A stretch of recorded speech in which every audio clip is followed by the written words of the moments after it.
Good morning, welcome to morning express. నేను నిఖత్. ఆర్టీసీలో సమ్మె సైరన్ మోగింది. కార్మిక సంఘాల జేఏసీతో ప్రభుత్వం సంస్థ యాజమాన్యం జరిపిన చర్చలు విఫలం కావడంతో సమ్మె అనివార్యమైంది. అర్ధరాత్రి నుంచి రాష్ట్ర వ్యాప్తంగా ఎక్కడికక్కడ బస్సులు నిలిచిపోయాయి. పలుచోట్ల కార్మికులు డిపోల ఎదుట నిరసనకు దిగారు. ప్రభుత్వానికి వ్యతిరేకంగా నినాదాలు చేశారు. ఉద్యోగుల విలీనం సహా పలు డిమాండ్లకు ప్రభుత్వం అంగీకరించలేదు. అదే సమయంలో సమ్మె విచ్ఛిన్నానికి అడ్డదారుల్లో ప్రయత్నించిన కాంగ్రెస్ సర్కారు ప్రజలకు ప్రత్యామ్నాయ ఏర్పాట్లు మాత్రం చేయలేకపోయింది. దీంతో రోజు ఆర్టీసీ బస్సులో ప్రయాణించే లక్షలాది మంది ప్రయాణికులు తీవ్ర ఇబ్బందులు ఎదుర్కొంటున్నారు.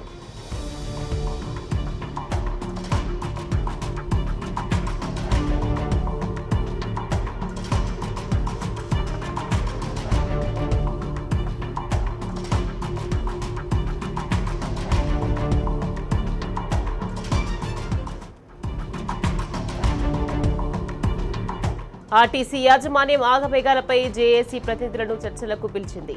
తమ 32 ప్రధాన డిమాండ్లపై స్పష్టమైన హామీ ఇవ్వాలని కార్మిక నేతలు కోరారు. ముఖ్యంగా ప్రభుత్వంలో ఆర్టీసీ విలీనం, ఆర్టీసీలో యూనియన్ల పునరుద్ధరణతో పాటు సంస్థ పరిరక్షణ చర్యలకు సంబంధించి స్పష్టమైన హామీ ఇవ్వాలని జేఏసీ నేతలు డిమాండ్ చేశారు. ఇందుకు 4 వారాల గడువు కావాలని కమిటీ చెప్పడంతో జేఏసీ నేతలు చర్చల నుంచి బయటకు వచ్చేశారు. ప్రభుత్వంతో జరిగిన చర్యలు విఫలమయ్యాయని సమ్మెకు పోతున్నట్లు ప్రకటించారు. ఆర్టీసీ కార్మికుల సమస్యల పరిష్కారానికి ప్రభుత్వం కట్టుబడి ఉన్నదని ఒకవైపు చెప్తూనే మరోవైపు సమ్మె అనివార్యమైన పక్షంలో ప్రత్యామ్నాయ ఏర్పాట్ల పేరుతో సమ్మె విచ్ఛిన్నానికి ప్రభుత్వం కుట్ర చేస్తుందని జేఏసీ మండిపడింది.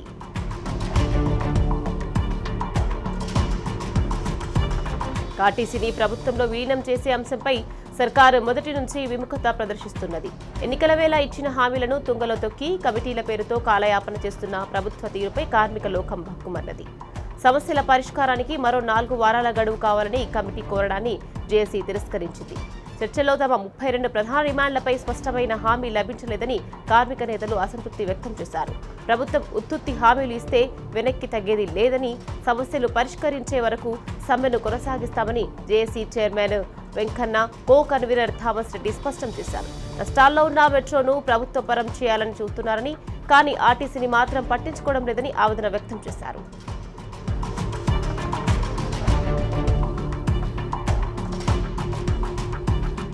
ఆర్టీసీ సమ్మెకు మద్దతు ఇవ్వబోమని అద్దె ఆస్తుల యాజమాన్యాలు అసోసియేషన్ ప్రకటించింది. సంఘం పరిధిలో ఉన్న దాదాపు 3,500 అద్దె బస్సులు యథావిధిగా నడుస్తాయని అసోసియేషన్ వెల్లడించింది. సమ్మె అనివార్యమైతే ప్రజా రవాణా అస్తవ్యస్తమయ్యే ప్రమాదం ఉందని భావించిన ప్రభుత్వం ప్రత్యామ్నాయ మార్గాలను అన్వేషిస్తున్నది. అద్దె బస్సులతో పాటు స్కూల్ బస్సులను కూడా వినియోగించుకోవాలని యోచిస్తున్నట్లు సమాచారం.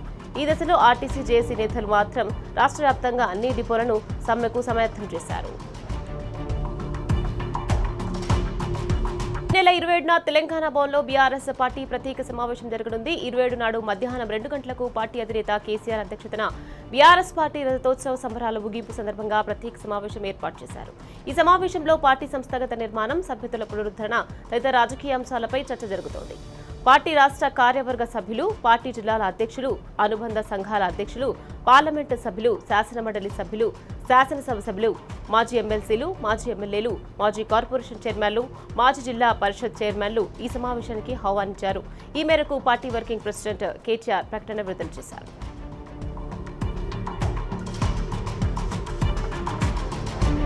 ఓటుకు నోటు కేసులో పట్టపగలు దొరికిన దొంగ రేవంత్ రెడ్డి అని నిప్పులు చెరిగారు హరీష్ రావు. ఈ కేసులో ముద్దాయి ప్రస్తుత ముఖ్యమంత్రి రేవంత్ రెడ్డేనని మండిపడ్డారు. నాటి బీఆర్ఎస్ ప్రభుత్వాన్ని కూలగొట్టడానికే రేవంత్ కుటీల ప్రయత్నాలు చేశారని ఆగ్రహం వ్యక్తం చేశారు హరీష్ రావు. రేవంత్ లాంటి దొంగలకు శిక్ష పడాలన్నదే తమ ప్రత్యామ్నాయమని స్పష్టం చేశారు హరీష్ రావు. 4.5 ఏళ్లుగా స్టే మీదనే రేవంత్ బతుకుతున్నాడని మండిపడ్డారు. స్టే వెకేట్ అయితే రేవంత్ జైలుకు వెళ్తాడని తేల్చి చెప్పారు. రాత్రి కాంగ్రెస్, పొద్దున్న బీజేపీతో తిరగడం రేవంత్కే సాధ్యమని ధ్వజమెత్తారు హరీష్ రావు.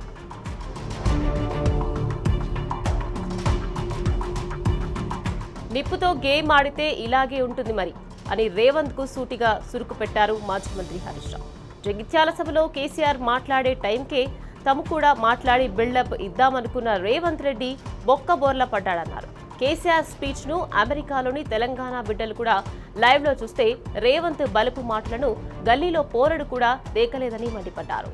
కేసీఆర్ ప్రసంగాన్ని 36 లక్షల మంది ఆన్లైన్లో చూస్తే రేవంత్ ప్రసంగాన్ని కేవలం 4 లక్షల మంది కూడా చూడలేదన్నారు. కేసీఆర్ స్పీచ్ కు వచ్చిన వ్యూస్ లో పావు వంతు కూడా లేదు. ఇది రేవంత్ నీ స్థాయి అంటూ చురకలేశారు.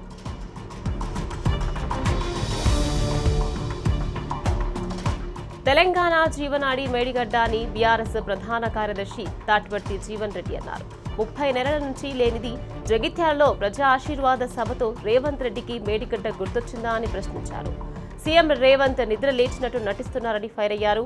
రేవంత్ చంద్రబాబు కోవట్టుగా పనిచేస్తున్నారని జీవన్ రెడ్డి విమర్శించారు. రేవంత్ పాలన పోవాలి అన్నామే తప్ప ఏ రోజు ఆయనకు కీడు కోరలేదని తేల్చెప్పారు.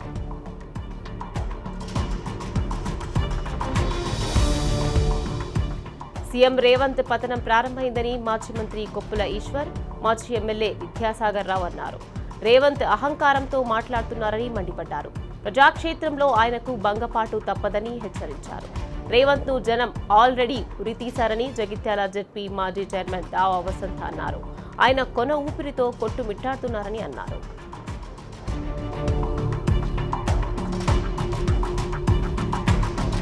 సీఎం రేవంత్ రెడ్డిపై బీఆర్ఎస్ నేత ఎల్ రమణ తీవ్ర స్థాయిలో విరుచుకుపడ్డారు. జగిత్యాలలో బీఆర్ఎస్ సభ నేపథ్యంలో సీఎం రేవంత్ పోటీగా మేడిగడ్డకు వెళ్లారని మండిపడ్డారు. రేవంత్ స్థాయి మర్చిపోయారని, ఆయనకు ప్రజలు తగిన బుద్ధి చెప్తారని స్పష్టం చేశారు. కార్మికులు, కర్షకులు, మేధావులు రేవంత్ సర్కార్పై కన్నెర్ర చేశారని ఆగ్రహం వ్యక్తం చేశారు.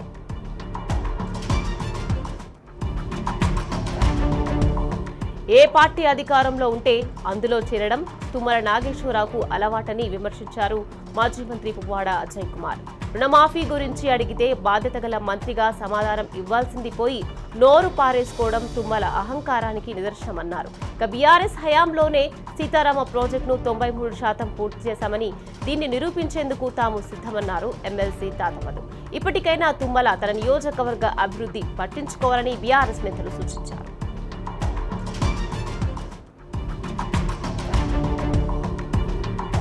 బీఆర్ఎస్ యువ నాయకుడు కర్నె అరవింద్ అకాల మృతి పట్ల మాజీ రాజ్యసభ సభ్యుడు జోగినపల్లి సంతోష్ కుమార్ తీవ్ర సంతాపం వ్యక్తం చేశారు. ఆయన దశదిన కార్యక్రమానికి హాజరైన సంతోష్ కుమార్ పార్టీ కోసం అరవింద్ చేసిన సేవలను గుర్తు చేసుకున్నారు. ఆయన చిత్రపటానికి పుష్పాంజలి ఘటించి నివాళులర్పించారు. అరవింద్ కుటుంబ సభ్యులను పరామర్శించి ధైర్యం చెప్పారు.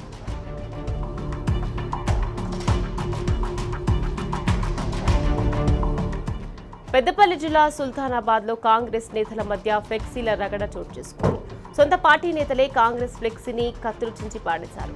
పెద్దపల్లి ఎమ్మెల్యే విజయ రామారావుకు స్వాగతం పలుకుతూ మున్సిపల్ వైస్ చైర్మన్ పుష్పలత వర్గీయులు ఫ్లెక్సీలు ఏర్పాటు చేశారు. ఆ ఫ్లెక్సీలో పుష్పలత ఫోటో పెద్దగా పెట్టడంతో గొడవ రాజుకుంది.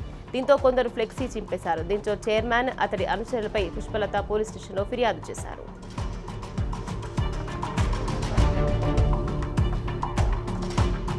మంచిర్యాల జిల్లా మందబరి మండలంలో ప్రభుత్వ అధికారుల అత్యుత్సాహం ప్రదర్శించారు. కాటారంలో జరిగిన సీఎం రేవంత్ బహిరంగ సభకు కాంగ్రెస్ నాయకులు, కార్యకర్తలను బస్సుల్లో తరలిస్తూ అధికారులు దిగిన ఫోటోలు వివాదాన్ని రాజేశాయి. ఎంపీడీఓ రాజేశ్వర్, ఏపీఎం ప్రభాకర్ దిగిన ఫోటోలు సోషల్ మీడియాలో చర్చనీయాంశంగా మారింది. అధికారులు కాంగ్రెస్ కార్యకర్తల్లా వ్యవహరించడంపై విమర్శలు వ్యక్తమవుతున్నాయి.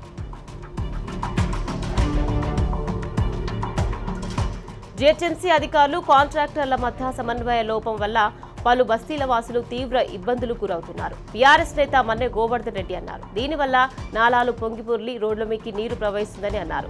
ఖైరతాబాద్ నియోజకవర్గ పరిధిలోని దేవరకొండ బస్తీలో మన్నె గోవర్ధన్ పర్యటించి స్థానిక సమస్యలను అడిగి తెలుసుకున్నారు. దీనిపై అధికారులు స్పందించి వారం రోజుల్లో పనులు పూర్తి చేస్తామని హామీ ఇచ్చారు.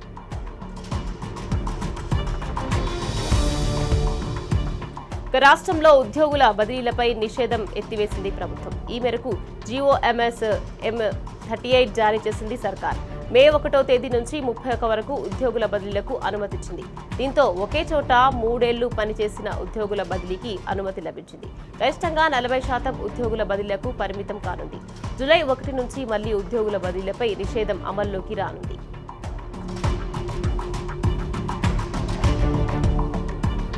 రెండున్నరేళ్ల పాటు కాళేశ్వరం ద్వారా నీళ్లు అందించకుండా రాష్ట్ర రైతాంగాన్ని రేవంత్ ఇబ్బంది పెట్టారని మాజీ ఎమ్మెల్యే గండ్ర వెంకట రమణారెడ్డి ఆయనకు ప్రజలు బుద్ధి చెప్పే రోజులు దగ్గరలోనే ఉన్నాయన్నారు. రేవంత్ రెడ్డి వ్యాఖ్యలు అతని అవివేకానికి, అహంకారానికి నిదర్శనమన్నారు గంట్ర వెంకటరమణారెడ్డి.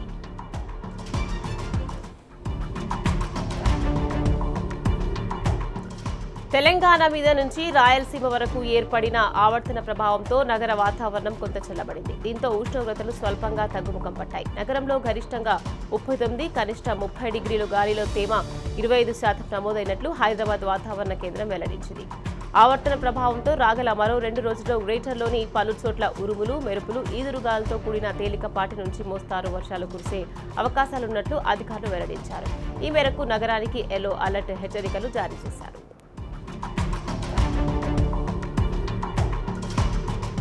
నల్గొండ జిల్లా నాంపల్లి మండలంలో అకాల వర్షం రైతులను తీవ్రంగా ఆందోళనకు గురిచేసింది. ఈదురుగాలులతో కూడిన వడగళ్ల వర్షంతో పంటలు దెబ్బతిన్నాయి. కొనుగోలు కేంద్రాల్లో ధాన్యం పూర్తిగా తడిసిపోయింది. ప్రభుత్వం తడిసిన ధాన్యాన్ని కొనుగోలు చేసి ఆదుకోవాలని రైతులు డిమాండ్ చేస్తున్నారు.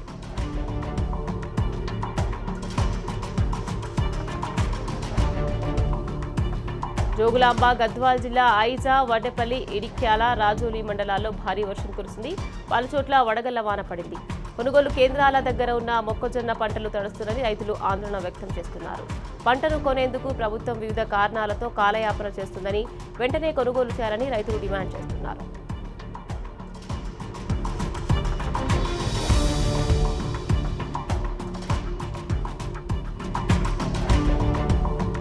నిర్మల్ జిల్లా బైన్సాలో అకాల వర్షాలు రైతులు నిండా ముంచాయి. బైన్సాతో పాటు చుట్టుపక్కల మండలాల్లో ఉరుములు, మెరుపులతో కూడిన వర్షం కురిసింది. దీంతో మొక్కజొన్న, నువ్వుల పంట నీట మునిగింది. రైతులు కన్నీటి పర్యతమవుతున్నారు. తడిసిన మొక్కజొన్న, నువ్వులను ప్రభుత్వం కొనుగోలు చేయాలని రైతులు డిమాండ్ చేస్తున్నారు.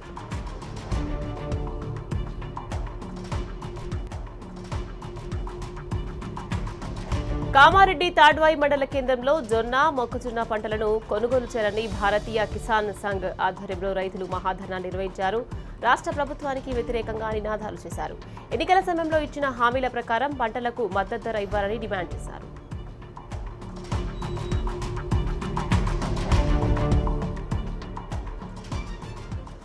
మొక్కజొన్న కొనుగోళ్ల కేసం ఖమ్మం జిల్లా రైతులు రోడ్డెక్కారు. ఓపిక నశించి రోడ్లపైకి వచ్చి ప్రభుత్వాన్ని నిలదీస్తున్నారు.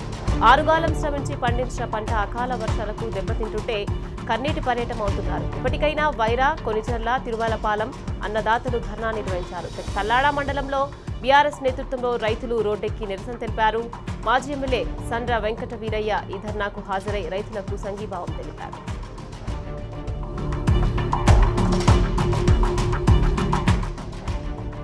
నిర్మల్ మార్కెట్ యార్డ్లో మక్కల కొనుగోలులో తీవ్ర జాప్యం చేస్తున్నారని ఆరోపిస్తూ మార్కెట్ యార్డ్ ఎదుట రైతులు రాస్తారోకో నిర్వహించారు. కొనుగోలు కేంద్రాల్లో కొనుగోళ్లను నిలిపివేయడంతో ఇబ్బందులు ఎదుర్కొంటున్నామని రైతులు ఆవేదన వ్యక్తం చేశారు. అధికారులు వెంటనే స్పందించి సమస్యను పరిష్కరించాలని డిమాండ్ చేశారు.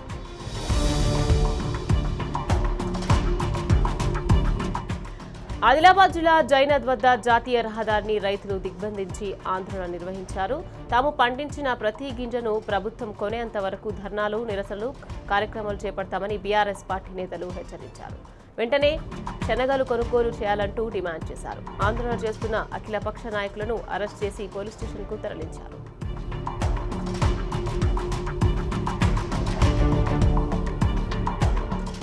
పెద్దపల్లి జిల్లా మంథని నియోజకవర్గంలో మంత్రి శ్రీధర్ బాబు హడావుడిగా వరి ధాన్యం కొనుగోలు కేంద్రాలను ప్రారంభించారు. అయితే 20 రోజులు గడిచినా ఇప్పటికీ కాంటాలు లేవు, కొనుగోలు లేవు.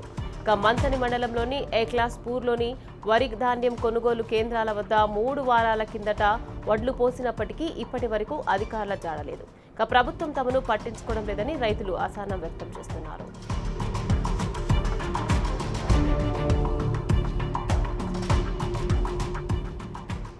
కోటిలోని డిఎంహెచ్ఓ కార్యాలయాన్ని ముట్టడించారు. ప్రభుత్వ ఆసుపత్రిలో పనిచేస్తున్న పేషెంట్ అండ్ శానిటేషన్ కేర్ సిబ్బంది ఎర్రటి ఎండల్లో ప్రభుత్వానికి వ్యతిరేకంగా ధర్నాకు దిగారు. కాంట్రాక్ట్ ఉద్యోగులను రెగ్యులరైజ్ చేయాలని, పెండింగ్లో ఉన్న 3 నెలల జీతాలు చెల్లించాలనే డిమాండ్లతో ఆందోళన చేపట్టారు.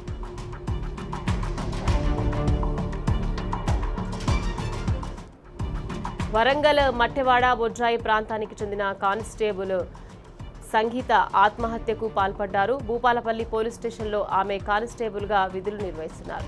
శ్రీధర్ అనే కానిస్టేబుల్ తనను లైంగికంగా వేధించి వేధింపులకు గురి చేయడం వల్లనే సూసైడ్ చేసుకున్నట్టు రాసి ఉన్న లెటర్ను పోలీసులు స్వాధీనం చేసుకున్నారు. మృతదేహాన్ని పోస్టుమార్టం నిమిత్తం ఎంజీఎం మార్చురికి తరలించారు. కేసు నమోదు చేసి దర్యాప్తు చేస్తున్నట్టు పోలీసులు తెలిపారు.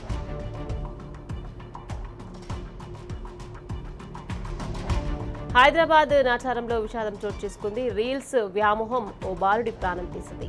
బల్లాపూర్ గాంధీ బొమ్మ దగ్గర బస్తీలో నివసించే 14 ఏళ్ల మిథున్ బాల్కానీ పిట్టగోడపై ఫిట్స్ చేస్తుండగా పొరపాటున కింద పడి తీవ్రంగా గాయపడ్డారు. హాస్పిటల్కు తరలించగా అక్కడ చికిత్స పొందుతూ మృతి చెందాడు.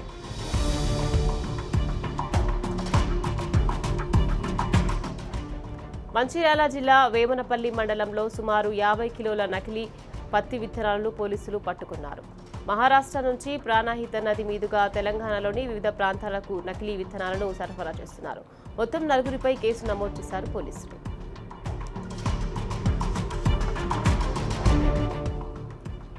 వికారాబాద్ జిల్లాలో లంచం తీసుకుంటూ ఉమెన్ సిఐ సరోజ, ఎస్ఐ రాణి ఏసీబీ అధికారులకు దొరికిపోయారు. వ్యక్తిగత కుటుంబ వివాదానికి సంబంధించిన కేసులో లంచం డిమాండ్ చేయడంతో బాధితుడు ఏసీబీ అధికారులకు ఫిర్యాదు చేశారు. బాధితుడి నుంచి 70,000 రూపాయలు లంచం తీసుకుంటుండగా రెడ్ హ్యాండెడ్గా పట్టుకున్నట్లు ఏసీబీ డీఎస్పీ ఆనంద్ కుమార్ తెలిపారు.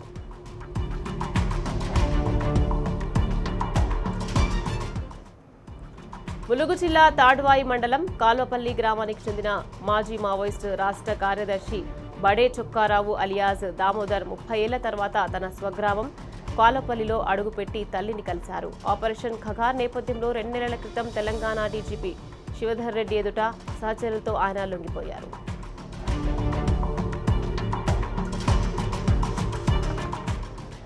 బంగారం దొంగతనం కేసును అఫ్జల్గంజ్ పోలీసులు ఛేదించారు. అనంతపురం నుంచి హైదరాబాద్కు ప్రైవేటు బస్సులో ప్రయాణించిన ఒక మహిళా డాక్టర్ తన బ్యాగులో సుమారు 20 తులాల బంగారం నగలు గుర్తించారు. దీనిపై ఫిర్యాదు అందుకున్న పోలీసులు సీసీటీవీ ఫుటేజ్ ని పరిశీలించి కడప జిల్లాకు చెందిన అన్నారెడ్డి వెంకట శివారెడ్డి అనే దొంగను అరెస్ట్ చేశారు. 17 తులాల బంగారం నగలను పోలీసులు స్వాధీనం చేసుకున్నారు.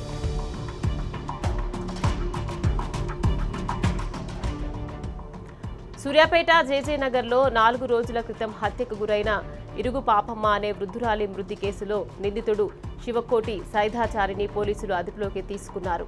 ఏలూరు పరిసర ప్రాంతంలో పట్టుకున్న అతన్ని సూర్యాపేటకు వస్తుండగా కోదాడ వద్ద గుండెపోటుతో మృతి చెందాడని ఎస్పీ నరసింహ తెలిపారు. అతని మృతిపై కేసు నమోదు చేసుకుని విచారణ చేపడుతున్నట్టు వెల్లడించారు.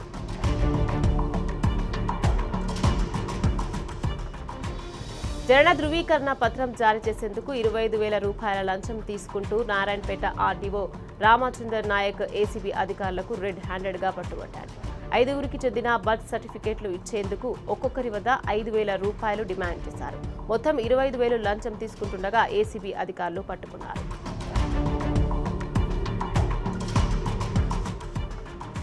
గుట్టుచప్పుడు కాకుండా ఓ వ్యక్తి హైబ్రిడ్ గంజాయిని తరలిస్తుండగా ముషీరాబాద్ ఎక్సైజ్ పోలీసులు రెడ్ హ్యాండెడ్గా పట్టుకుని అరెస్ట్ చేసి రిమాండ్కు తరలించారు. సికింద్రాబాద్ నామలగుండు ప్రాంతానికి చెందిన ప్రైవేటు ఉద్యోగి రోషన్ సింగ్ హైబ్రిడ్ గంజాయిని తన ద్విచక్ర వాహనంపై తీసుకొస్తుండగా ముషీరాబాద్ ఎక్సైజ్ పోలీసులు పట్టుకున్నారు. అతని వద్ద 29 లక్షల రూపాయల విలువ చేసే హైబ్రిడ్ గంజాయిని సీజ్ చేశారు.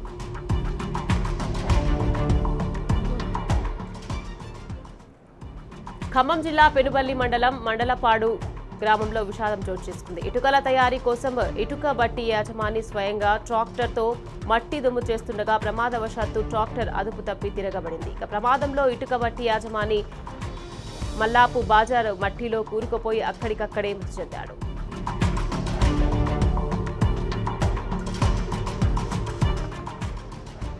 కాంగ్రెస్ ప్రభుత్వ నిర్లక్ష్యానికి మరో పసి ప్రాణం బలైపోయింది. పెద్దపల్లి జిల్లా సుల్తానాబాద్ మండలం కాట్నపల్లిలో వీధి కుక్కలు రెచ్చిపోవడంతో 3 ఏళ్ల చిన్నారి దివ్యా బెహ్రా ప్రాణాలు కోల్పోయింది. కాట్నాపల్లిలో బీబీఐ ఇటుక బట్టి వద్ద పనిచేస్తున్న ఒడిశా వలస కార్మికులు సరస్వతి, భూభాన దంపతుల 3 ఏళ్ల కూతురు దివ్యా బెహ్రా తోటి పిల్లలతో ఆడుకుంటుండగా కుక్కల మంద ఒక్కసారిగా మీద పడింది. భయంతో పంట పొలాల వైపు పరిగెత్తిన పసిపాపను కుక్కలు చుట్టుముట్టి దాడి చేశాయి. దీంతో ఆ చిన్నారి తీవ్ర గాయాల పాలై మృత్యువాత పడింది.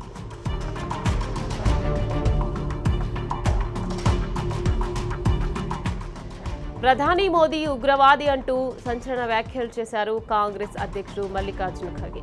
దీనిపై బీజేపీ శ్రేణులు ఆగ్రహం వ్యక్తం చేశారు. ఖర్గే వెంటనే మోదీకి క్షమాపణ చెప్పాలని డిమాండ్ చేశారు.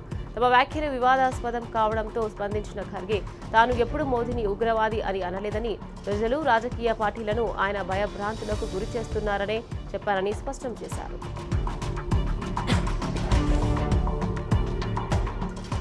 అసెంబ్లీ ఎన్నికల నేపథ్యంలో పశ్చిమ బెంగాల్లో ద్విచక్ర వాహనాల వినియోగంపై ఎన్నికల సంఘం కఠిన పరిమితులు విధించింది.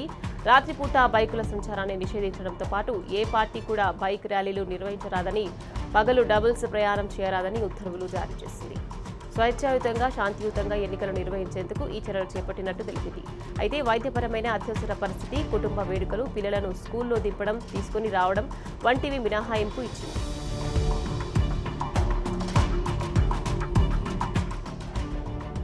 కేదార్నాథ్ పవిత్రతకు సంరక్షించేందుకు ఆలయ ప్రాంగణంలో మొబైల్ ఫోన్ల వాడకంపై నిషేధం విధించినట్టు ఆలయ అధికారులు తెలిపారు. ఆలయ లోపలికి ఫోన్లు తీసుకురావడం, ఫోటోలు తీయడం, వీడియోలు, రీల్స్ రికార్డ్ చేయడంపై నిషేధం విధించారు. గుడిలో ఆధ్యాత్మిక వాతావరణాన్ని పెంపొందించడానికి, యాత్రికులకు సజావుగా దర్శనం కలగడానికి ఈ నిర్ణయం తీసుకున్నట్లు ఆలయ కమిటీ సభ్యులు తెలిపారు.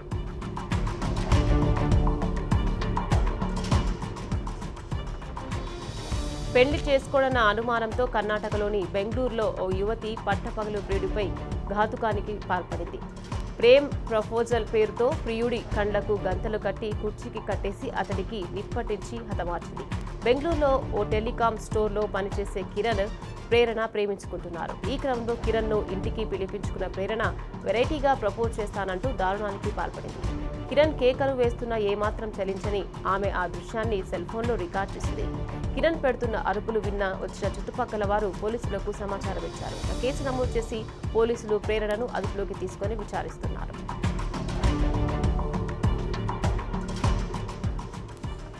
కేరళలోని త్రిశూర్లో భారీ పేలుడు సంభవించింది. ఉన్నట్టుండి ఒక్కసారిగా బాణాసంచా కేంద్రంలో పేలుడు జరిగింది. ఈ ప్రమాదంలో 13 మంది సజీవ దహనం కాగా 30 మందికి పైగా గాయాలయ్యాయి.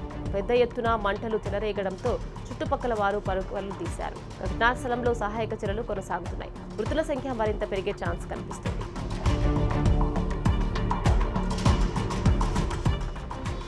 దేశంలో ఎండలు బగ్గుమంటున్నాయి. పలు రాష్ట్రాల్లో గరిష్ట ఉష్ణోగ్రతలు 45 డిగ్రీల సెల్సియస్ దాటాయి. ఇక రానున్న 4-5 రోజుల పాటు దేశవ్యాప్తంగా ఎండ తీవ్రత ఇంకా పెరుగుతుందని ఐఎండీ హెచ్చరించింది. ఇక ఈ నెలలో గరిష్ట ఉష్ణోగ్రతలు 50 డిగ్రీల సెల్సియస్ దాటే అవకాశాలున్నాయని ఆందోళన వ్యక్తం చేసింది. యూపీ, మధ్యప్రదేశ్, బెంగాల్, జార్ఖండ్, ఒడిశా రాష్ట్రాలకు రెడ్ అలర్ట్ జారీ చేసింది వాతావరణ శాఖ. రాత్రి వేళలో అధిక ఉష్ణోగ్రతలు నమోదయ్యాయని అంటున్నారు అధికారులు. గుజరాత్, హర్యానా ప్రజలు అప్రమత్తంగా ఉండాలని సూచిస్తున్నారు.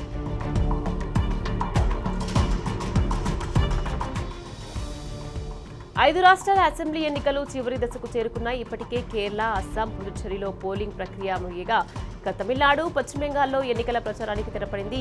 ఈ 2 రాష్ట్రాలకు రేపు పోలింగ్ జరగనుంది. తమిళనాడులోని మొత్తం 234 అసెంబ్లీ స్థానాలకు ఒకే విడతలో ఎన్నికలు నిర్వహిస్తుండగా వెస్ట్ బెంగాల్లోని 152 స్థానాల్లో జరగనున్న ఫస్ట్ ఫేజ్ పోలింగ్ కు భారీ ఏర్పాట్లు చేసింది. ఇక్కడ మరో 142 సీట్లకు ఏప్రిల్ 29న మరో విడత పోలింగ్ జరగనుంది. ఇక ఈ 5 రాష్ట్రాల ఎన్నికల ఫలితాలు మే 4న వెల్లడి కానున్నాయి.